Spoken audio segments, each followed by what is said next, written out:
All that is gold does not glitter. Not all those who wander are lost. The old that is strong does not wither. Deep roots are not reached by the frost. From the ashes a fire shall be woken. A light from the shadows shall spring. Renewed shall be blade that was broken. The crownless again shall be king. The beacon of Aberdeen is lit! With the flame of the west and Uriel, hope is kindled like a new fire.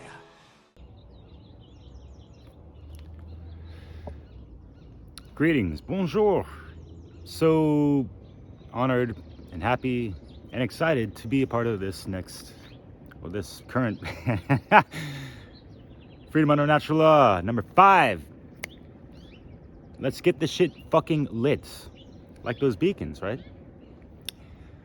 And with the 25-year-old anniversary for Lord of the Rings, I suppose it's time for Derek, son of Richard, son of Roberto, son of Delindo, Bartolacelli, to show his quality. Oh yes, mon ami, my friends. Back at it again, and yeah, who doesn't like this story? And if they don't, who cares? But yeah, there's so much that I love about so many aspects of the whole Legendarium, or the lore of Tolkien, or the whole universe that he created. What a brilliant mind. And yeah, what a time to be alive, you know, growing up and being able to see that for the first time in theaters, especially when you've read the books prior to, and you might have had some, you know, kind of queasy feelings going through it the first time, knowing, you know, the book pretty well. But as the years go on, it seems like the movie has a lot more to offer than at first glance, right? Especially with the extended edition, yada yada. I also go by Awakening Mind. Have my channel for 13 years or whatever now. Thank you for taking the time to check this out. And yeah, we're not gonna nerd out on some, you know, Nerd of the Rings fucking bullshit, alright? We're gonna get into things that might inspire you and motivate you to carry on through and persevere through whatever hardships might come your way, and leveling up and refining what is good within your skill sets, and also trying to better weaknesses and that kind of stuff. And also the speech of and way you talk and communicate with others, you know. Do you not like pay attention to that and look at the eyes of, you know, all the characters in the movies? That was like really captivating for me. But yeah, going back to good old Tolkien, because yeah, he is one incredible human being. And the lore, there's so much to talk about, and obviously I don't have a whole lot of time to get into all that. I do want to make a more lengthy video or series, or just extra videos, doesn't matter. Why do you have to label everything sometimes, you know? So anyways, you know, just think about all the whole creation of what he did, you know, like all the different races, and like all the diversity within each race and all that stuff, and the different differing languages. And Tolkien, as a linguist and lover of language himself, who's, you know, learned more than half a dozen, he created his own. You know, it seems like half a dozen of his own in this book. And he wrote poetry. You know, there's like 50 poems laden within this whole, you know, all 3 books. And maybe The Hobbit is included. I forget the stats, but who cares, you know? That's impressive, right? So yeah, the poetry, the songs, the folklore, the landscapes, the towns, the villages, the cities, all the nature and the life within the nature, and the names given to animals. And he gives a lot of significance to things that we kind of take for granted sometimes, and things that were lost of yesteryear. And one of the main reasons I love this movie so much is also because it harkens back to the kind of pre-industrial age. Ain't got to get all medieval, but yeah, obviously the movies depict that, and it's cool, right? So yeah, kind of like stirs something within past lives within me. I don't know about y'all, but I'm not going over some fan fiction bullshit in this thing. All right, so I'm gonna be drawing from the book a lot. I've been listening to the audio recordings. Those are dope, especially the version of Andy Serkis, who was the actor of Gollum and Smeagol, and also a cinematic type of audiobook that has all these cool sound effects and voices in the background, and like each character has their own distinct voice. It's fucking dope. And yeah, just listening to the way people speak and all that, it's really cool. It takes you back to how people addressed others, and like they respected their own speech to a good degree, because a lot of people were like illiterate back in the day. So yeah. So with this book, this series, and the whole Legendarium, there's a lot of lineage, legacy, language, life, love, light, long bottom leaf, and much more than just Lothlorien. Going to the Gondorian, especially thinking about the Silmarillion, the Númenórean, and all the way to the end of Mordor, and plenty other stories, friend. So yeah. We're not going over allegories, right? Tolkien was not a fan. What he talked about was applicability. How his stories and his lore and all that stuff can apply to modern day, yesteryear. You know what I mean? His time. The mid, early 1900s, right? So I've applied a good amount of aspects of the story, characters, the archetypes and how they correspond to different types of, consciousness and all these things, even going over the male archetypes and the feminine ones as well. But, there's a really cool chat I did with the One Great Warriors in regards to that. And you can see how a lot of characters line up to those types of things, and even correspondences to the tarot, which I'll show later. I had to throw a little teaser to get y'all appetites a little more frisky or whatever. So, so yeah, I might sprinkle in a couple videos that I've done with others, and even my own stuff in podcasts and whatnot. So tomorrow we ride out from Minas Tirith. Come with us for Gondor. My mind is Mr. Frodo'd out, trying to destroy that last ring of power with this motor mouth. Some know this crazy. Yes!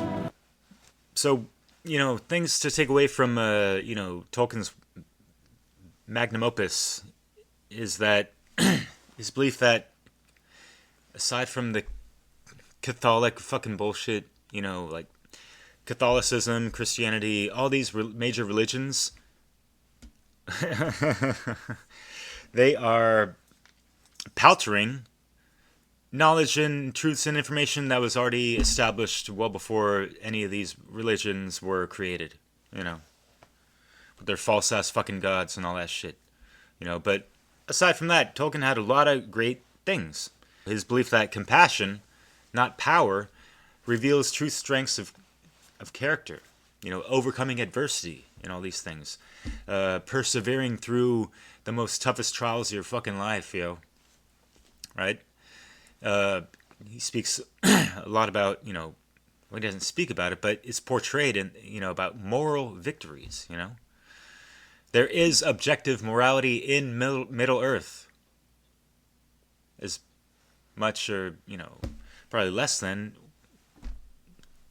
this reality, There is objective morality. Get the fuck over it, There is objective truth as well. Get the fuck over it.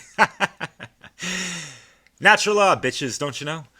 And yeah, he does establish, in the Hermetica, as well as, cause and effect. There are negative or positive outcomes in regards to how you conduct yourself, behave, your thoughts, emotions, and actions, and what that leads up to, right? So it's, if you read the books, man, it's so good. So courage is encouraged, and I love that word. We did a good video about that with the One Grey Wood Warriors. And yes, the word cœur is in it. That's a French word. I love speaking French. It has really opened up, you know, my brain to in the vocal articulation of things. It's very poetic and a little romantic, right? So, c'est la vie, les amis. But cœur means heart. And you build that courage within your heart. If you have that heart-based intelligence, right? Yeah, you want the guts too, of course. But courage is where the heart is. It's also the seat of the soul, you know? Cœur, courage, core rage.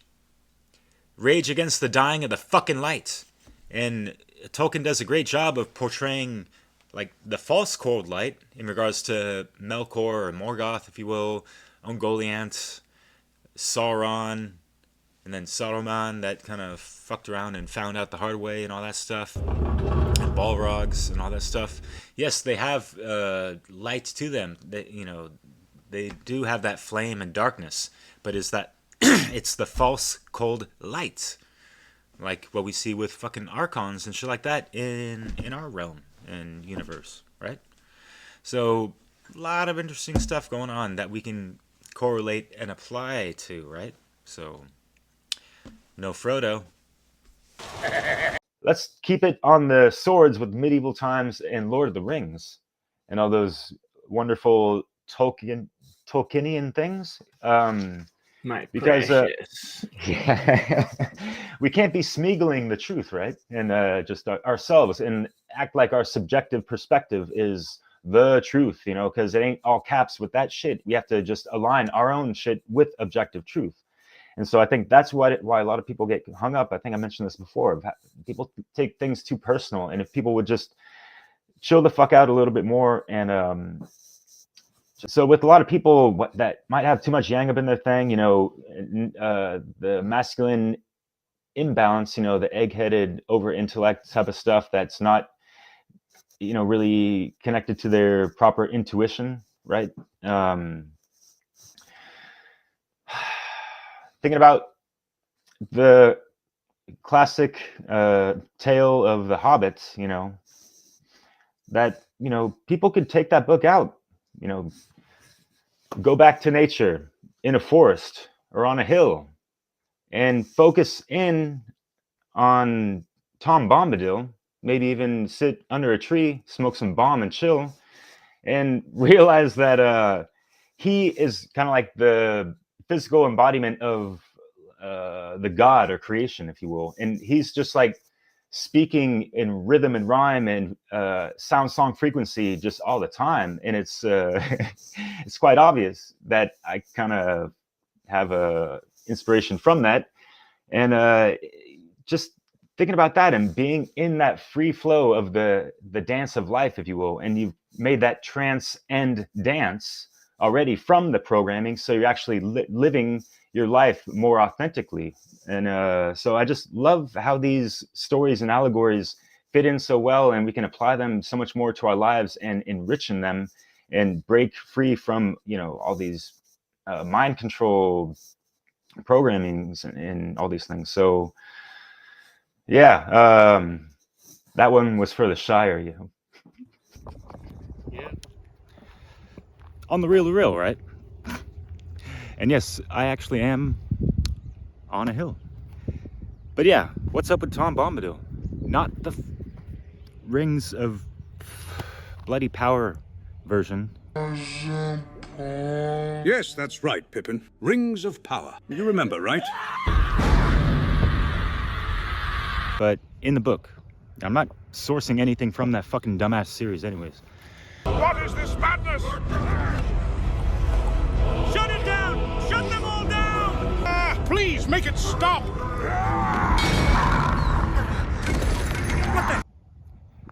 It's a shame that chapter was omitted from the Peter Jackson trilogy, Tom Bombadil. he speaks in rhyme and riddle, and he is quite a force to be reckoned with, but it doesn't act like it, and might not even know his own power. But that's aside the point. The point is that he is like the living embodiment of this everlasting theme of that sound song frequency, the music, expression of that, and having your body as that. He was just one with nature at the same time, and yeah, that's a really cool chapter. And you get into the barrow whites and all that stuff, and he has been considered a living embodiment of the actual creator, Iru Ilúvatar. Some have also speculated that it was a Tolkien insert of himself, but I mean, come on, how much do people want to theorize about a fictional story and all this stuff? You know what I mean? Just, again, the main reason I'm bringing all this stuff up is because it can inspire the shit out of you, so you don't stink as much, you know? You see how that correlates? So, yeah. He is an odd fellow, for sure, but, sorry. C'est la vie, and take it for what it's worth. But, yeah, it's just, it's awesome having that concept of being able to speak in rhyme form pretty much all the time, and have certain aspects of nature and some of the supernatural take much heed to it. Like, there's a power over those things to a degree, but he's never abusing the power, you know? So anyways, another chapter that was really great and so important in the book was the scouring of the Shire, you know, in the book. Saruman did not die after falling off the Orthanc Tower in Isengard. He was Mr. Sharkey, who brought all the ruffians and stuff after the Dunedain Rangers left that area, so it was not as protected as before. And, you know, Sam's vision of the Shire going to shit, that was in the movies, actually. That's pretty much what it was. And it's a great chapter and a call to their characters, all the hobbits and stuff, and like the 4 companions, even coming back after all they've been through, and like they're mature, they're ready for it. Actually, they're not just war torn and all traumatized. Well, maybe Frodo is to a good deal, but he still has significant actions and involvements. And Gandalf left them to do their thing. It's like, hey, this is your place, you have to protect it now, you know. And you know where he left? He wanted to go talk to Tom Bombadil. Out of everything else in the world to do, it was that important. So that's why I find that really interesting character. So voila. Since I'm on a hill still, let's talk about walking for days on end with very little water and food, my friend. How many people have done that, you know? You don't just see people, you know, the Fellowship walk, you know, waltzing through fucking New Zealand in the movies for nothing, right? You know, like, especially the 3 hunters, when they ran like 40 leagues in fucking like 3 days or something like that. Anyways, how many people have put themselves to the test? How many people initiate themselves into difficult situations? And it's just to kind of test your will, test your wits, your even like discipline, and trying to, you know, remain focused and, you know, stick to the goal. You know, kind of like in the movies, they always say, you know, it's a repetitive thing that, you know, in all the great stories, you know, they had a chance to turn back, but they didn't. You know, and maybe that's the reason why those stories were told, because they didn't go back and they kept going, you know, kind of like with the great work. You have to climb up to the top of the mountain, the alchemical mountain, if you will, and get that proper gold, the golden results of your own consciousness. But, you know, there's requirements, just like with a lot of stuff. So, yeah, when was the last time you went on a fast for just like 2 days, 3 days, a week, 10 days, 3 weeks, you know? I recommend the Master Lemon Cleanse. Did a video on that. But, yeah, and also just being so vulnerable to the elements of the world. You know, the hot and the cold and all these things. When was the last time they took a shower and that kind of stuff, you know what I mean? So it's about being resilient and being able to endure way outside of your comfort zones, right? So yeah. Then you get to see what you're really made of sometimes, right? So yeah. More to it than that, but you know. Just go on a hike, man. Put yourself on the brink of these things, or rather challenges in life. And it's more about you versus yourself and testing your limitations and getting comfortable outside of your fucking comfort zones. How many fucking people out there with the pop psychology and all this stuff and like the sheltered spirituality folks and all this shit, it's very blatantly obvious of some people that just lack fucking streetwise spirituality experiences and shit like that. And some of these motherfuckers are just like, they're in fear of having proper responsibility in the 3D fucking world. People talking about all this 5D shit and whatever the fuck and all this stuff. Or you got people bringing it back to the Lord of the Rings, talking all this wizardry Gandalf stuff or kingly stuff and trying to be like Aragorn, when these people haven't even left the fucking Shire, you know? So what the fuck? Take the fucking journey. This is the flip side of what the fuck the fool sees. You see the Mount Doom right there? So take the quest. Now, it is time for a little bit of tarot, and yeah, this is going to be arbitrary, of course, but I have some very interesting and unique reasonings for these sequences and the patterning of characters to cards.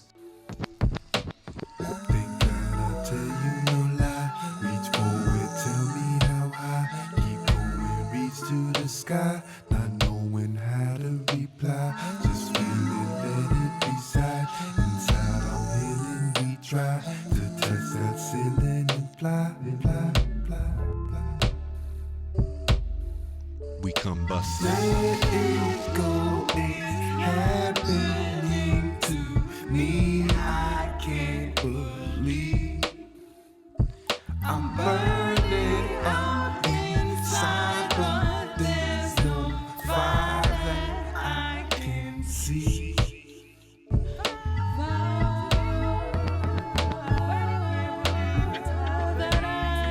I'm burning up inside, but there's no fire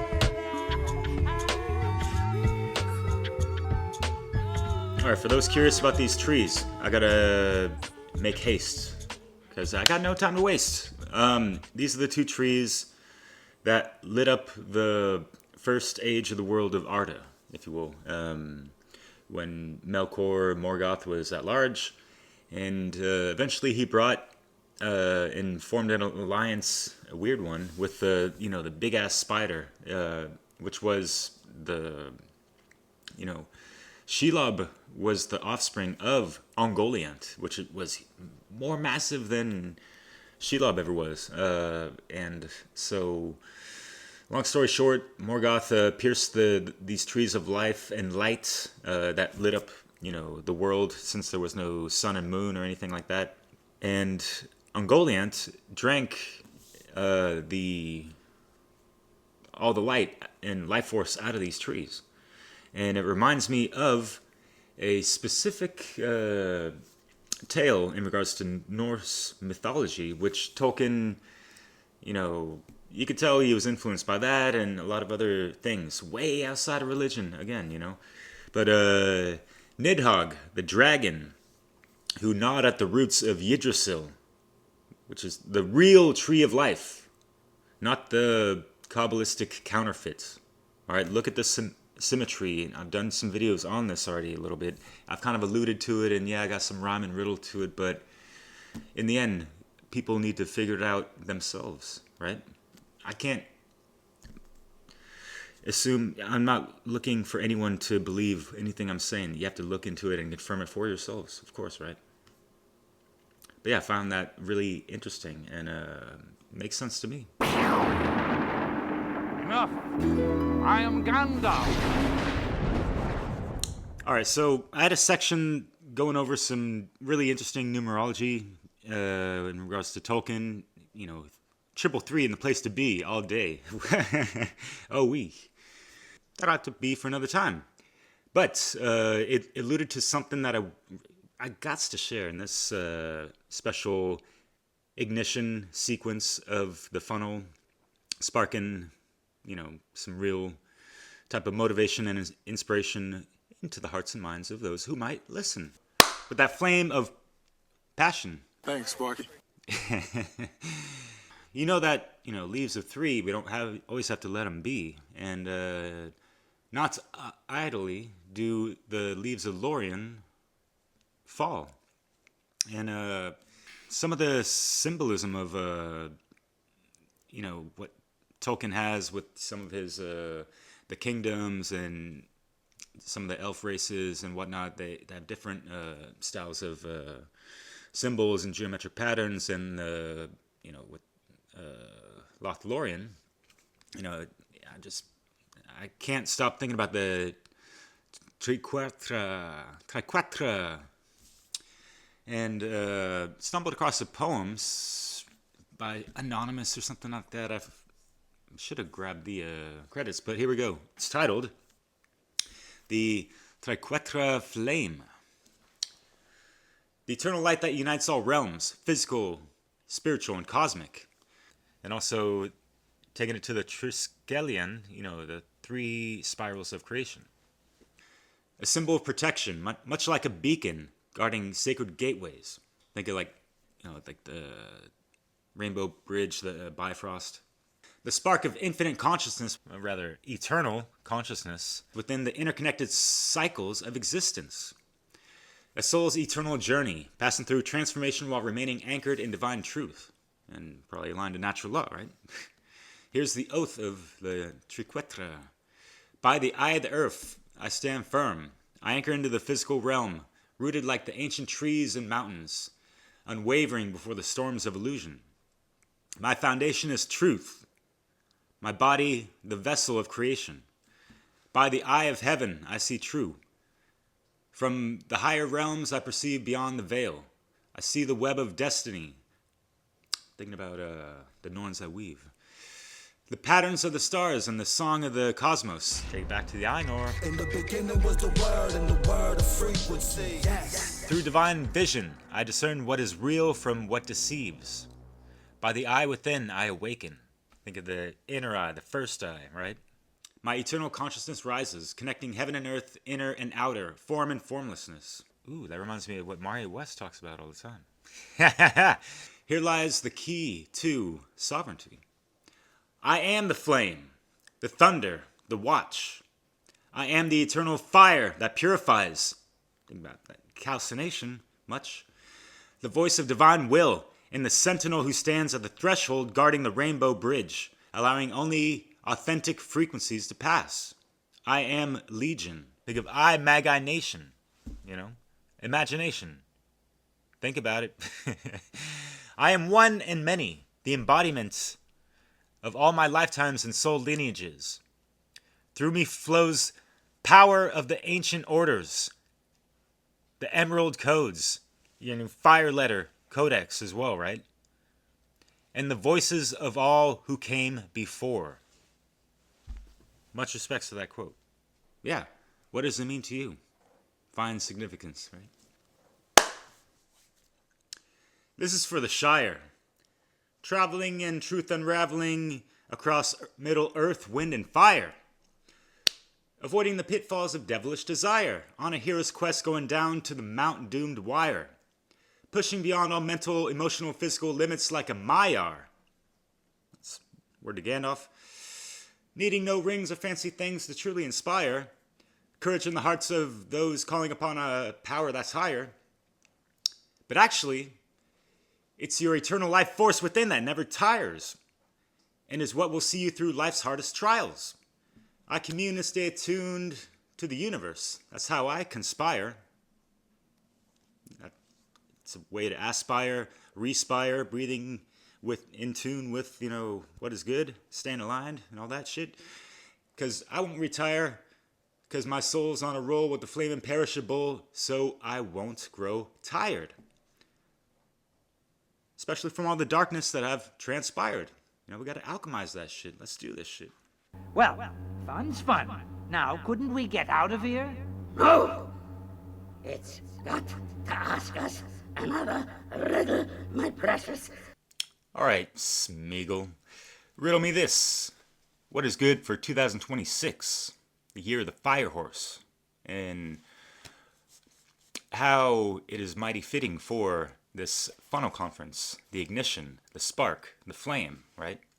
Thanks, Sparky. And what is the flame imperishable? Exactly, right? That's your eternal soul.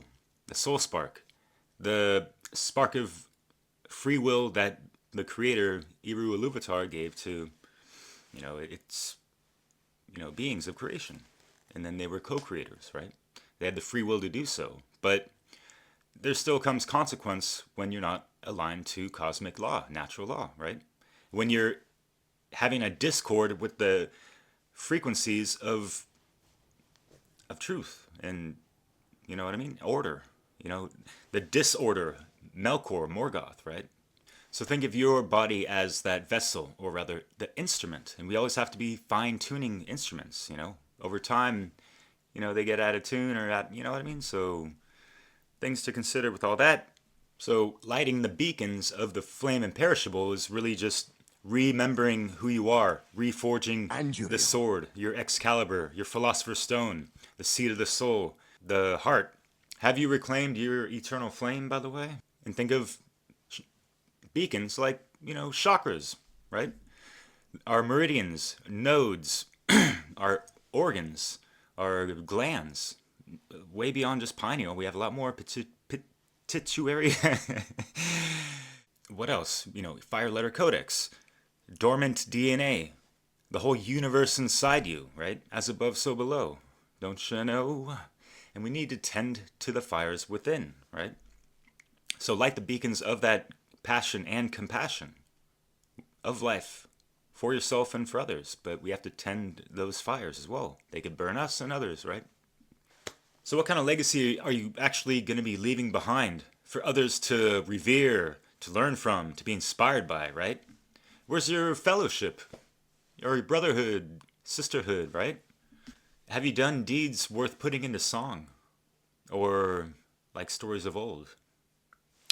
And like Tolkien's stories, we can draw whatever kind of thing you want to describe hope as, even if it's a fool's hope or motivation or whatever, to keep you going forward, despite no matter how dark it can get, right? Remember, there's always going to be some good worth defending in your life or others. How about yourself, for starters, right? The greatest adventure is what lies ahead. Today and tomorrow are yet to be said.